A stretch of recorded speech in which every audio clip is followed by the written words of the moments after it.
Hola, muy buenos días, bienvenidas y bienvenidos a todas las personas, a los líderes, representantes sindicales que este jueves nos acompañan con el tema ¿Por qué la responsabilidad social corporativa y nuestro compromiso con la donación de sangre? El día de hoy tenemos de invitado al doctor José Miguel López de Pega, que también forma parte aquí de la estructura sindical, que ha tenido ya experiencia con el tema y que el día de hoy nos va a platicar un poquito más allá de su experiencia, el por qué es importante que cada uno de nosotros tomemos esa conciencia de la donación, de la empatía, porque al final del día creo que es un tema en el que reaccionamos, no prevenimos. ¿Por qué? Porque hasta que uno de nuestros familiares o amigos cercanos o alguna persona que nos interesa, es cuando estamos ahora sí en ese camino donde pues nos surge, ¿no? Conseguir donadores. Pero ¿qué pasaría cuando alguien de forma y de manera altruista dona sangre, dona gotas de vida y de esperanza? Pues el mundo sería un poquito distinto. Entonces, esta es una invitación para contribuir a la empatía desde nuestra perspectiva, desde nuestra trinchera, desde nuestro puesto como el que tenemos de gestionar, de comunicar, de ser representantes sindicales. Y pues bueno, a nombre del secretario general, el maestro José Martín Cano Martínez, les doy la más cordial bienvenida en este jueves de Amante. Doctor, muchísimas gracias por estar aquí presente, por platicarnos un poquito de todas las cosas que ha vivido en relación al tema. Bienvenido y el micrófono es todo suyo. Licenciada, muchísimas gracias. Al contrario, bueno, muchas gracias por la invitación. Me invitan a un tema que casi no conozco, ¿verdad? Voy a ver si puedo desarrollarlo. Pero lo que pasa es que toda mi vida me dediqué a esto que voy a hablar el día de hoy. Y hasta hace 4 años que tuve la oportunidad de ser invitado a las filas del Sindicato para la Escuela del Éxito, pero toda mi vida pues estuve en el Centro Estatal de Medicina Transfusional, en el cual pues tuve la dicha y el gusto de ser jefe de investigación y de enseñanza del mismo. Y pues puede ser de las personas que abrieron a nivel estatal las campañas de donación voluntaria. Entonces, pues es un tema que me agrada mucho, un tema que conocemos muy bien y que lo vamos a llevar muy, muy para el día de hoy a todos ustedes. Queridos compañeros diamantes, los 117 que se encuentran conectados, muchísimas gracias. Muy buen día tengan todos ustedes. Vamos a iniciar. Quiero agradecer ampliamente la invitación y además quiero también pues hacer abierta la invitación para que si mis compañeros que nos están viendo quieren y gustan iniciar el tema de las campañas de donación también a nivel estatal, pues felices de la vida. Yo creo que habrá algunos proyectos que espero que se lleven a cabo, por un lado, y por otro lado también el Centro Estatal de Medicina Transfusional siempre estará abierto para quien llegue, igual que los puestos de sangrado, que en su momento yo voy a hablar en algunos momentos. ¿Por qué el tema de responsabilidad social corporativa? Bueno, el día de hoy y obviamente en las filas del sindicato, la responsabilidad social corporativa tiene aspectos que son muy importantes que se están tratando de cubrir. Antiguamente la empresa pues, se podría preocuparse nada más por cuestiones del medio ambiente o por lo que es salud empresarial interna, pero ahora como lo hemos estado viendo, pues ya el planeta con estos calores obviamente nos está gritando que algo tenemos que hacer en la parte social, de responsabilidad social, cualquiera de las empresas, porque pues el tema de estar contaminando el medio ambiente, el tema de estar contaminando las cuestiones sociales, el tema de estar contaminando las cuestiones laborales nos ha causado muchísimos problemas. Por eso ahora no podía faltar que dentro del Sindicato Nacional de Trabajadores de la Salud exista también ya la responsabilidad social corporativa, que entre los puntos que maneja está, bueno, el medio ambiente que acabo de mencionar, tan fuerte que está la ola del tema de los derechos humanos, que cada uno de nosotros sabemos que se ha tomado un auge muy importante de algunos años para acá, las buenas prácticas en relación con el trabajo y los trabajadores, esto es el clima laboral que se lleva dentro de intereses obviamente de las personas para quienes servimos, en el caso de la empresa no gubernamental, pues los consumidores, en el caso de nosotros, pues sí, el interés para quienes trabajamos y finalmente la importancia en la salud, no nada más la salud dentro de las personas que están dentro de la corporación, sino en buscar hacia el medio ambiente la salud en general, la salud social, y dentro de la salud social está el tema de lo que es la donación altruista de sangre. La sangre, queridos compañeros, pues es un producto que no se vende en los Oxxos, La sangre no la puedes encontrar en Walmart, la sangre no está en cualquier lugar. Tiene todo un complejo sistema para que éste sea obviamente utilizado. Como dijo la licenciada Caro, nadie sabe lo que la sangre importa hasta que un día la necesita. Yo quiero pensar que ojalá ustedes nunca hayan tenido o un familiar alguna necesidad importante de sangre, porque el día que la están necesitando, ese día, de veras nos damos cuenta de cuán importante es y qué difícil es conseguirla, ¿no? La sangre, como al ser un tejido en el cuerpo humano que es sumamente importante, o sea, no se puede vivir, obviamente, sin sangre. Este a su vez transporta oxígeno y es la responsable de que nuestro cuerpo se encuentre nutrido. Al estar nutrido, pues es que pueden funcionar los órganos, ¿no? O sea que la sangre es esencial. La sangre, repito, es una parte sustancial para que tú puedas vivir. Hay quien puede perder sangre por un accidente, hay quien puede perder sangre porque se cortó por alguna lesión vascular, hay quien está perdiendo sangre microscópicamente desde hace mucho tiempo por alguna cuestión, a lo mejor por la orina o por las heces. En fin, hay quien puede tener secuestro de sangre y de plaquetas por alguna enfermedad inmunológica. Pues al no tener nosotros la oportunidad de tener una sangre artificial, pues tenemos problemas para obviamente obtenerla, tenemos que ponérnosla. Otro tema importante es que no existe un almacén como tal en el cual se pueda guardar la sangre por mucho tiempo, por ejemplo, como un banco de tejido, puedo decir un banco de hueso. Un banco de hueso, tú puedes tener un fémur ahí guardado en las condiciones adecuadas durante años. Tú puedes tener un banco de tejido donde puedas tener obviamente un cultivo del mismo durante mucho tiempo, pero no podemos tener un banco de sangre que almacene la sangre durante mucho tiempo.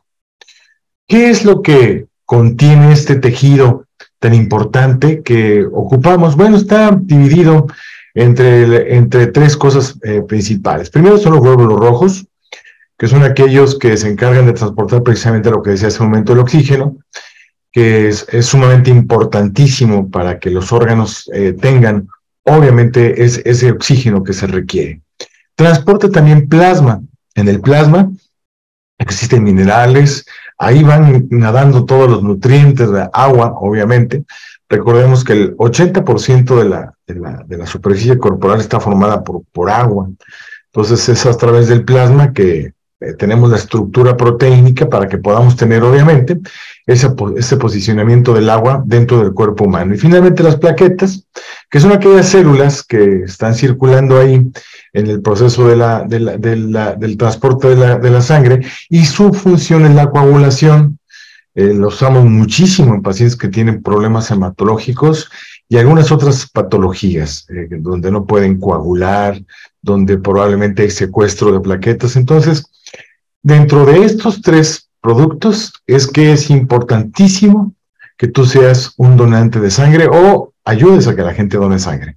Se dividen así, o sea, hay paquetes que contienen glóbulos rojos, hay paquetes que contienen plasma y hay paquetes que contienen plaquetas. Y bueno, la donación de plasma y glóbulos rojos es la misma, la donación de plaquetas es otro proceso que ya lo hablaremos ahorita en todo momento. ¿Qué es entonces un banco de sangre? Un banco de sangre es una unidad que, por cierto, los que no tengan la oportunidad de conocerlo, hace ya, si no me equivoco, unos 8, 9, 10 años, que la Secretaría de Salud implementó este banco de sangre, Centro Estatal de Medicina Transfusional, aquí en el estado de Guanajuato. Se encuentra ubicado al lado del Hospital Pediátrico.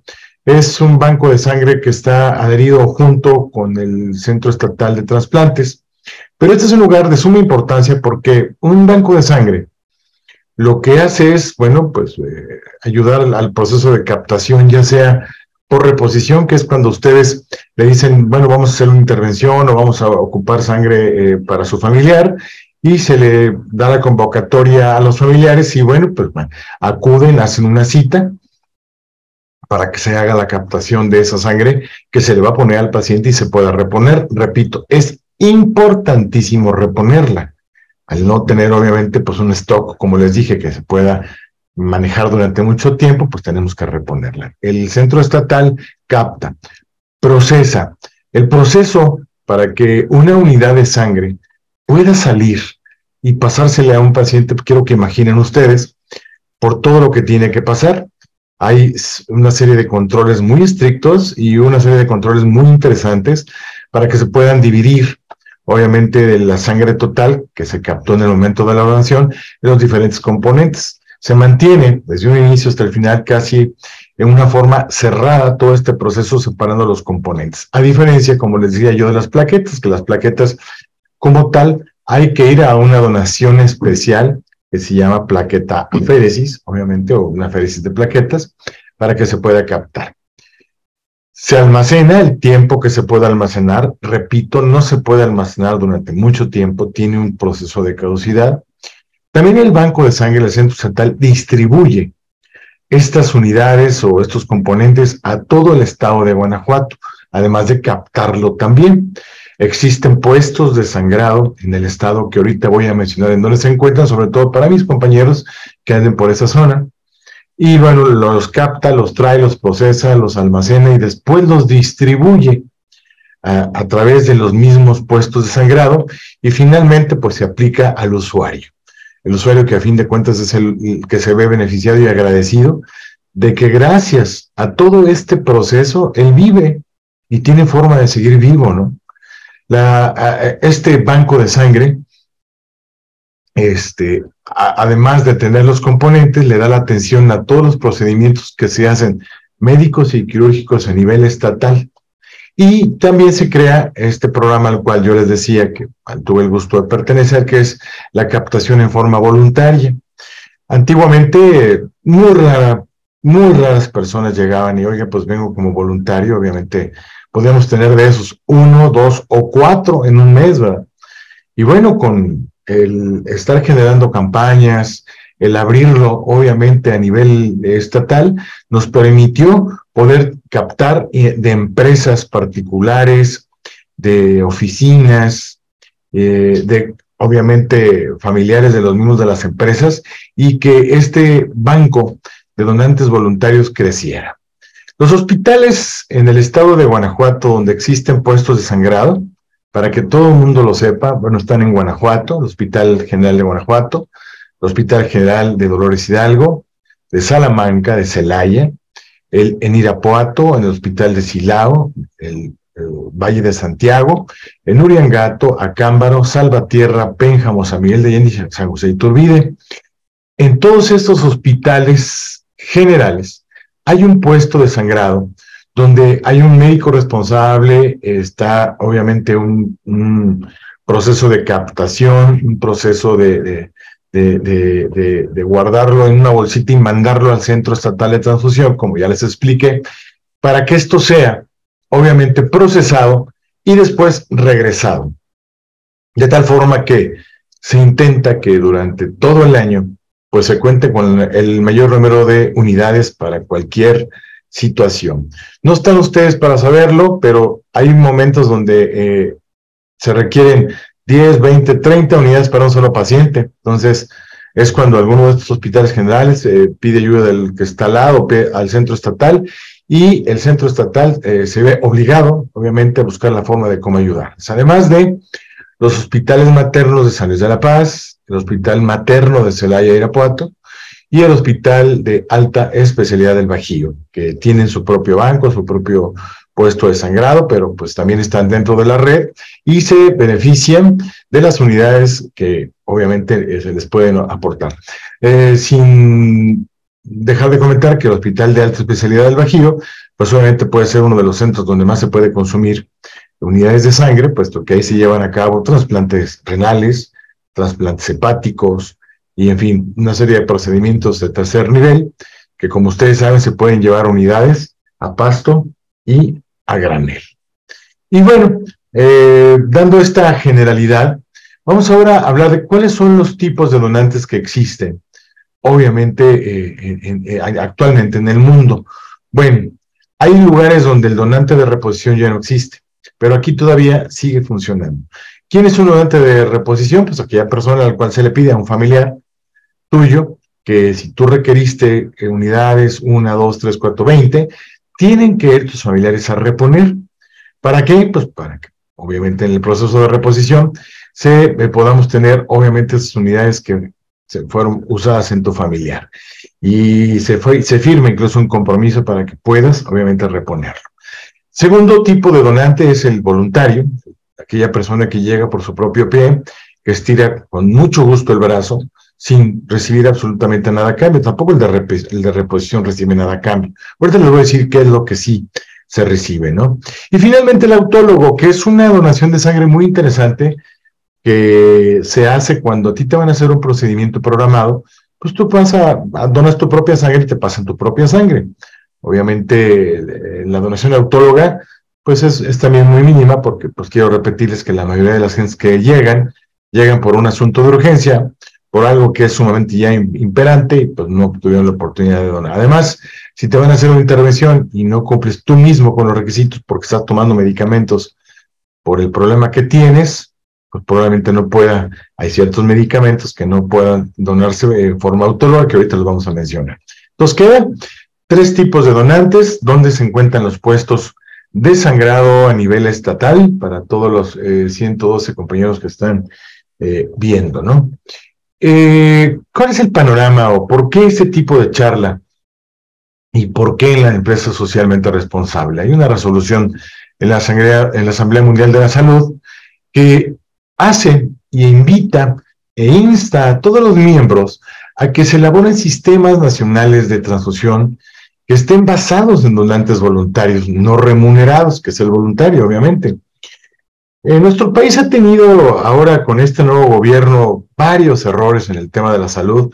El primer error fue el tema INSABI, que todos estamos de acuerdo, fue un programa que no funcionó. Bueno, incluso el programa que teníamos también nosotros, pues tenía sus bemoles, ¿no? Y pese a ello, y pese a todo lo que sucedió, el Centro Estatal de Medicina Transfusional sí se adhirió a esta resolución de la OMS, de la Organización Mundial de la Salud, e iniciamos con el programa de donación voluntaria de sangre hace ya varios años. Entonces, ¿por qué? ¿Por qué esta resolución y por qué estamos tratando de buscar que haya donantes de sangre voluntaria? Bueno, tú lo sabes. O sea, tu paciente, la sangre que le pasaron, probablemente, a pesar de estar estudiada y todo, pues puede ser una sangre que pueda tener algún tipo de riesgo, porque pues en realidad una persona que es de riesgo y dona sangre puede no estar positivo a alguna enfermedad en el momento que se donó, y aunque los equipos de estudios que tenemos actualmente sean lo máximo, pues obviamente hay un periodo que se llama periodo de ventana, y si una persona está contagiada, pues en una semana no podemos verlo en el periodo de ventana. Y sin embargo, pues podemos pasar una enfermedad que se puede estar gestando sin habernos dado cuenta y contagiar a tu familiar. Por eso es que la resolución dice, pues que debemos de generar sistemas, ¿no? Donde estén basados en donantes voluntarios que no sean remunerados, ¿no? En base a esto, es porque el donante voluntario nos brinda un suministro que es fiable, que es suficiente y que nos da más credibilidad de tener una sangre que no está contagiada, por el tema que te hablo del periodo de ventana. Este grupo de donantes es considerado por la OMS, pues más seguro. Son personas que tienen una prevalencia baja de infecciones torrenciales por sangre, o sea, no tienen la necesidad de mentir. Una persona que tú vas a la empresa se adhiere al programa, platicamos de qué es ser un donante de sangre y se adhiere y se hace el proceso de donación. Es una persona que no tiene que mentir para cumplir un requisito, como lo decía hace un momento. En cambio, cuando estaba yo como médico evaluador de predonantes, te das cuenta que la gente miente. De hecho, te haces muy bueno para captar cuando alguien te está mintiendo en alguna de las cosas por los cuales no puedas donar. Y aparte de que tú seas y te conviertas como mis compañeros médicos, que son valoradores de predonantes, se hacen tan buenos que, mira, en realidad no puedes saber si esa persona, porque hay gente que se especializa después en mentir. Y bueno, ya todo aquello que había desde 1984 para atrás que se pagaba por ir a donar, bueno, pues había filas de gente de la calle, gente de porochitos, por decir de alguna forma, con perdón, gente alcohólica que iba ahí a donar su sangre para obtener un poquito de dinero para poder seguir drogándose, poder seguir bebiendo, o gente que se dedicaba a la prostitución.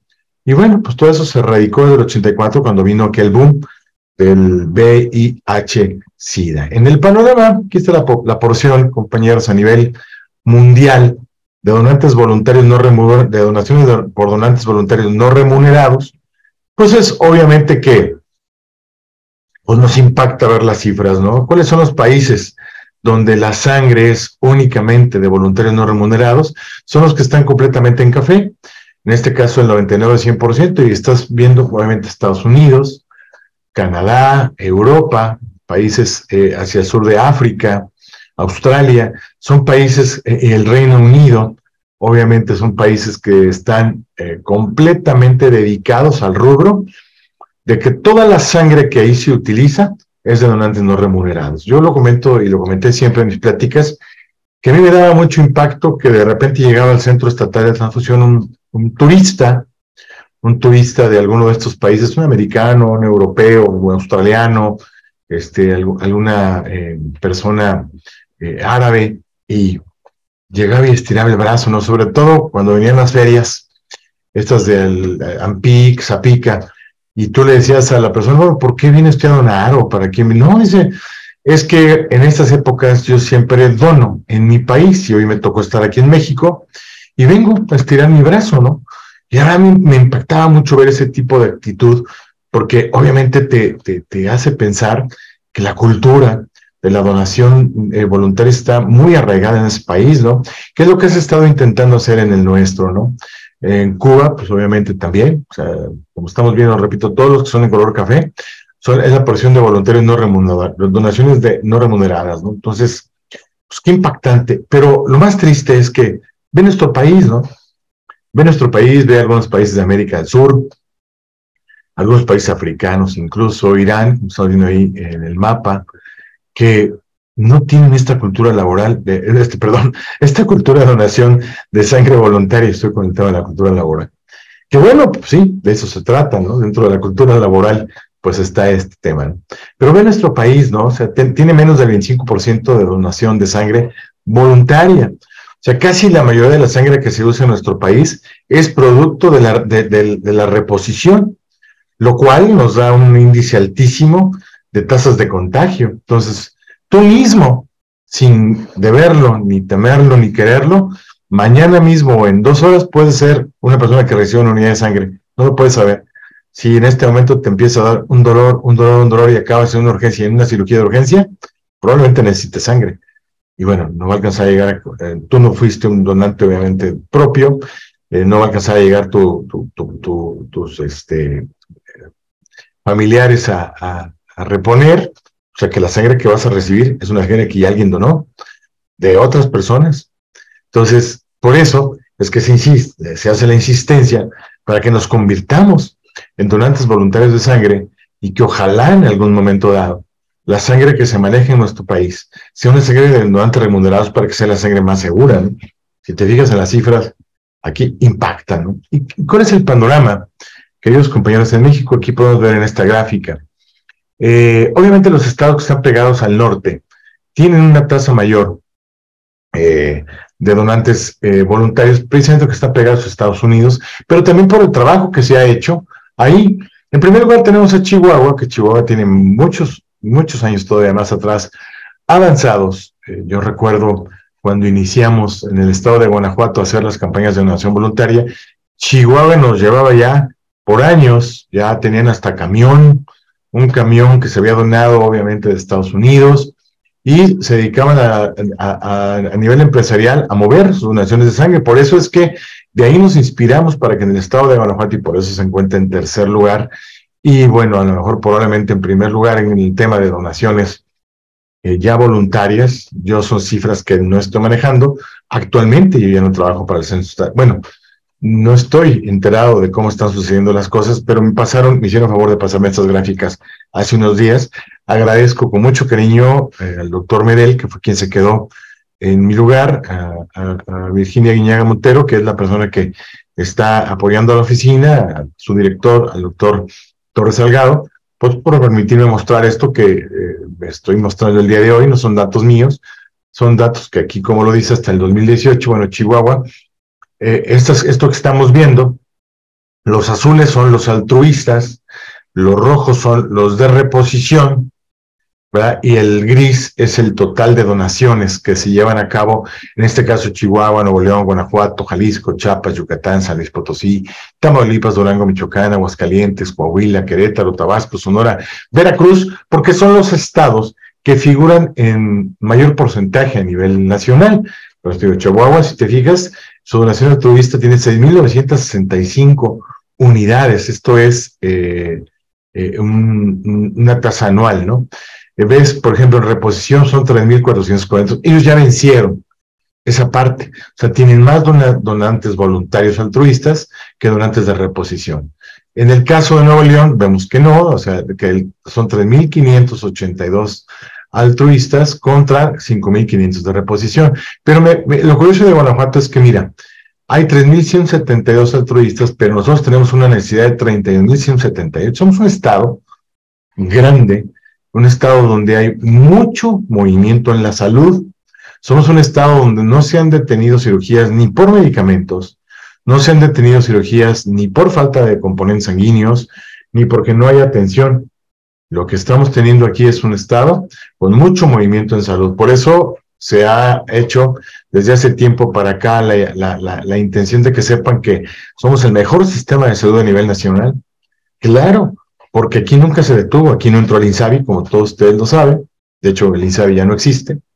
Y pues esto se ha hecho a base de recursos de los propios impuestos del estado de Guanajuato, de tanta empresa que existe, del esfuerzo de todos los compañeros del sector salud que han hecho por todo este tema, y bueno, por el Centro Estatal de Transfusión en este caso, por tener unidades de captación, y por el Censo Estatal por tener unidades de reposición. Es todo un engranaje impresionante que inicia desde los guardias de seguridad que están ahí, dan el paso a los predonantes, trabajo social que les da una plática muy interesante, y ahí hasta obtener la unidad, y como ya se los dije, bueno, pues que se pueda llevar a cabo. Aquí está la tasa, cómo subió desde que se tomó la iniciativa en el 2015 de aumentar y de convertir a donantes en forma voluntaria a la empresa, a las ONGs, entrarlas aquí a este tema. Y bueno, ese es el éxito. Hasta el 2019, 3,297 unidades, pues la verdad es que son muy interesantes. Ojalá que esta tasa vaya creciendo, ¿no? Y hay mucha gente que pregunta, bueno, pues yo qué gano, ¿no? Como todo buen mexicano, si yo hago esto, pues ¿qué me voy a ganar o cuál beneficio voy a obtener? Bueno, mira, el primer beneficio es ayudar a alguien. Vas a ayudar a 3 personas, ahorita lo menciono. Pero primero, se te va a hacer un estudio que se llama biometría hemática. Es un estudio con el cual tú vas a obtener, obviamente, un estudio de tu hemoglobina, a ver si no tienes, anemia, otro tipo de situación. Ahí está ya conectado el doctor Medel. Ah, sí, qué bueno, me están informando que ya está conectado el doctor Medel. Sí, perdón, están invitados a la plática. Gracias, doctor Medel, por acompañarnos. Es la persona que se encarga ahora del programa de donación voluntaria, el PROVO. Se te va a hacer un estudio de hematocrito, te va a hacer un estudio de leucocitos y de plaquetas, se te va a rastrear qué tipo de grupo eres, ABO, tu RH positivo o negativo, tus fenotipos, y se te va a hacer una serología. Ya con esto te vas a obtener un estudio que en la calle te cuesta mucho dinero. Te va a hacer un estudio de VIH, hepatitis C, hepatitis B, sífilis, brucela, Chagas. O sea, se te va a hacer un check-up sanguíneo muy interesante con algunas cosas obviamente agregadas que te van a dar la oportunidad de saber si eres una persona con alguna enfermedad o no. Entonces, de entrada ya tienes ese plus. Vamos a ver las indicaciones porque hay gente que cree que no puede ser donante de sangre porque no cumple con alguna situación, y hay también falacias que hoy vamos a tumbar rápidamente porque nos quedan 15 minutos, creo, ¿verdad? Indicaciones para donar. Que tengas entre 18 y 65 años de edad, que lleves una identificación oficial vigente. ¿Por qué? Porque vas a entrar a un banco de datos. Y obviamente, si te estoy comentando que la sangre de reposición todavía se da, pues hay gente que todavía se le ocurre llevar alguna identificación oficial falsa. Entonces, esto es ridículo, pero todavía sucede. Que peses más de 50 kilogramos. ¿Por qué? Porque se supone que todos tenemos un volumen sanguíneo que puede estar entre los 5.5 a 6 litros hasta 7, 8 litros de sangre dependiendo tu volumen. Que peses más de 50 kilos de edad, que tengas una estatura superior a 1,46, que no hayas consumido alimentos ricos en grasa las 24 horas. Por eso, a veces se convierte en un problema que el donante de reposición vaya y te mienta. O sea, si el donante de reposición ayer cenó tacos y le hablan en la noche, oye, fíjate que nos urge reponer sangre porque mi primo, entonces, híjole, pero yo cené tacos, que la gente diga, oye, no digas nada, tú pasa como sin nada, pero pues obviamente cuando se hace el estudio y ves que hay una lipemia importante, pues se tiene que tirar. O sea, se perdió el tiempo del donante, se perdieron recursos. Entonces, igual pasa con alguna persona que tenga algún cuadro, ¿no? de enfermedad respiratoria aguda. Es que, ¿sabes qué? Me siento raro, como que me dio escalofrío en el cuerpo. No, tú no digas nada, hombre, tú ve. Traigo diarrea, pues no digas nada. Y eso es en donde está el problema, de que la gente se quiera a meter, a hacer una donación de sangre con tal de cumplir un requisito, porque es un requisito. Entonces, hay que ser honestos, lo hemos hablado aquí en todas las pláticas, hay que buscar la honestidad, ¿no? Entonces, que no puedas salir un cuadro de enfermedad respiratoria aguda, enfermedad diarreica, que no tengas aftas, lo cual significa que puedas tener un problema autoinmune, o alguna enfermedad micótica grave en tu piel, ¿verdad? Y alguna infección generalizada. Son algunas de las primeras causas que tienes que tener. Bebidas y suplementos alimenticios. Por 72 horas que no hayas bebido alcohol. Recuerda que nosotros no tenemos un separador de alcohol en el centro de transfusión sanguínea. Si una persona tomó bebidas alcohólicas y esa sangre se va para un infante, no se le puede quitar los restos de alcohol. Entonces, que no hay alcohol, cerveza, tequila, brandy y ahora todo lo que está de moda, que incluso las bebidas alimenticias o suplementos ya las están combinando incluso con alcohólicas. Por ejemplo, el Herbalife, Omnilife Nutrition, el Red Bull, el Monster. Ya hay gente que está tomando vodka con Red Bull o Monster con aguardiente, ¿no? Casi. Esto no hay forma de quitarlo, no hay forma de separarlo. Entonces es sumamente importante que exista la conciencia que si no podemos nosotros quitarlo, tú no vayas a hacerlo, ¿no? Y si vas a invitar a alguna persona a donar, no mientas. O sea, si lo que intentas es reponer o decirle al familiar, oiga, tiene que venir y reponernos 2, 3, 4, 5 unidades de sangre, pero por favor díganle a sus familiares todo lo que aquí estoy comentando, ¿sí? Que no hayan consumido grasas, que no hayan bebido bebidas alcohólicas o energéticas durante las 48 horas, obviamente, ¿verdad? Háganlo para que no vayan a llevar una sangre que no sea segura, por humanidad, ¿no? En el caso de medicamentos antibióticos y antigripales, 7 días de haberlos consumido, porque siguen. O sea, la farmacocinética de un producto puede durar hasta más de 7 días, no decirse de los controlados, ¿no? En el caso del ácido acetil salicílico, el piroxicam, el oxidante, el tenoxicam, el naproxeno, son 5 días después de haberlos tomado. Paracetamol, diclofenaco, ketorolaco, el ibuprofeno, otros tipos de alimentos como vitaminas, alcohol, alimentos, 2 días antes. Por ejemplo, alcohol y alimentos me refiero a la combinación de las bebidas, ¿no? De energéticas con alcohol. Por lo menos esos 2 días, ¿no? Porque, repito, no tenemos forma de quitarlo. Si te han vacunado, hay vacunas que tú tienes que donar posterior al año, como la de la hepatitis C. Si te vacunaron con un suero antialacránico, tienes que esperarte un año, porque eso se queda en el torrente sanguíneo, ¿no? En el otro tipo de vacunas, bueno, obviamente para hepatitis también es un año, ¿no? Enfermedad, si te pusieron la vacuna para, en este caso, que está el COVID, si no me dejaran mentir, ya puede donar a los 3 meses posterior a la vacuna. En el caso de enfermedades crónicas, no puede ser donante de sangre. En mujeres que hayan tenido alguna cirugía mayor, o hombres, ¿verdad?, con una cirugía mayor, o no haber tenido un parto, aborto, legrado, cesárea, durante los últimos 6 meses, o estar amamantando, tampoco pueden ser donantes de sangre. Alguien que está durante su periodo menstrual, mientras no tenga algún problema en su cuestión de salud, puede donar sangre, ¿no? El uso de anticonceptivos también se puede donar sangre, no causa ningún problema. Prácticas de riesgo, y es aquí donde ponemos el dedo en el renglón. Nos decían, oye, si tienes tatuajes, perforaciones, o si te hiciste un retoque, es sumamente importante que no dones durante un año. ¿Por qué, compañeros? Hablaba hace rato del periodo de ventana.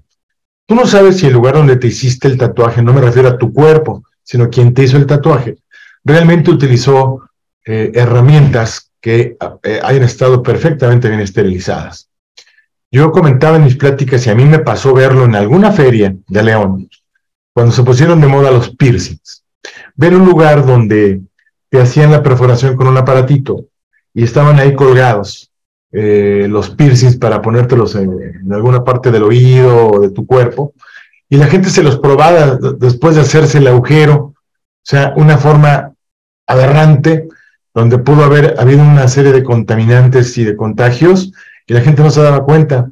Si el dueño del local no tenía un proceso, obviamente, de previsión de que se fueran a contagiar ahí, al probarse sobre el agujero ya, o la perforación, el mismo producto, 2 o 3 personas, pues tú, como usuario, pues tienes que tener la conciencia de cómo me voy a infectar, ¿no?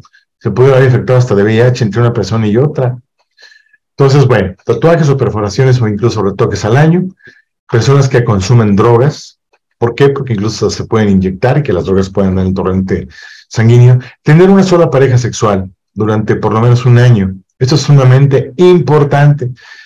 Pasó, incluso a mí me tocó como médico valorador de predonantes, que entrara una persona y me dijera, oiga, mire, yo vengo a donar, pero afuera está mi esposa o está mi esposo incluso. Yo tengo otra pareja sexual y pues quisiera pues tener la honradez, nada más que fuera usted tan amable, pues de no comentarlo con mi pareja. Y la verdad lo hice muchas veces y me dio mucho gusto que la gente fuera honesta y no pasarlos. Y cuando entra, porque a ver, llegó a pasar que entraba, oiga, ¿por qué no dejó pasar a mi esposa o a mi esposo? No, bueno, es que su sangre no estaba con las debidas condiciones, ¿no? O sea, tuve que de cierta forma mentir, pero pues con fines de que la verdad no nos fueran a contaminar una unidad que podía irse para tu mamá, para tu papá, para tu hijo, para tu hija, ¿no? En el caso de personas que tengan problemas mentales, porque no tiene el uso 100% de razón de ir y estar por su propia convicción al donar, que han estado presos en el último año, personas con enfermedades de transmisión sexual curables como sífilis, gonorrea, que son temporales, pueden al tiempo donar sangre, no es problema, a excepción de las que tengan VIH, hepatitis C, problemas hematológicos, oncológicos, pacientes cardiópatas o pacientes neurológicos, no pueden ser donantes de sangre. Y a lo que decía yo, bueno, mira, ¿qué ganas?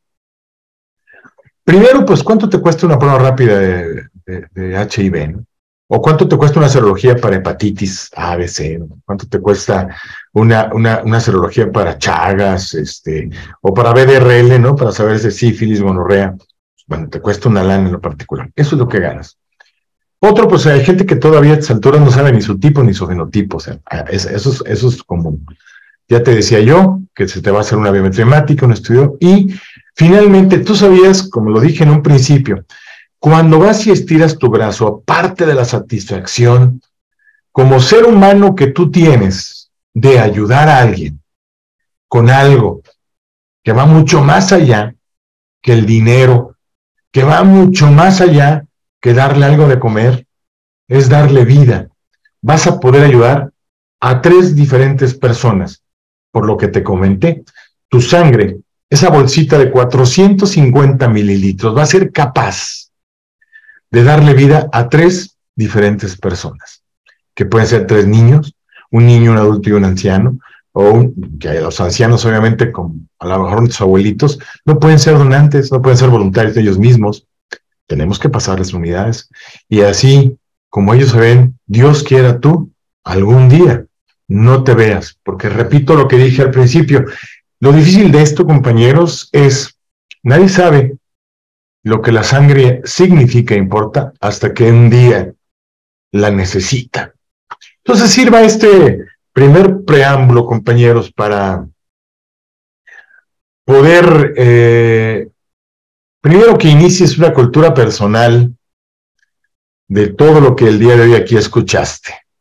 Segundo, yo espero que con este primer paso que se está dando, podamos llegar a algo más grande como secretaría, que nunca se ha hecho, en un apoyo y en un dueto con el Centro Estatal de Medicina Transfusional, para que esto se convierta en algo todavía mucho mayor y mejor, para que tengamos la oportunidad de que seamos y sigamos siendo en otros rubros el mejor sistema de salud de la República Mexicana, que podamos levantar las cifras de donantes no remunerados y que tengas la plena confianza de que si un día tú requieres una de esas unidades, tengas la confianza de que es una unidad que viene de un donante remunerado y con toda confianza te la apliquen, porque tiene más probabilidades de que no esté contaminada. No quiero decir con esto que no se hagan las serologías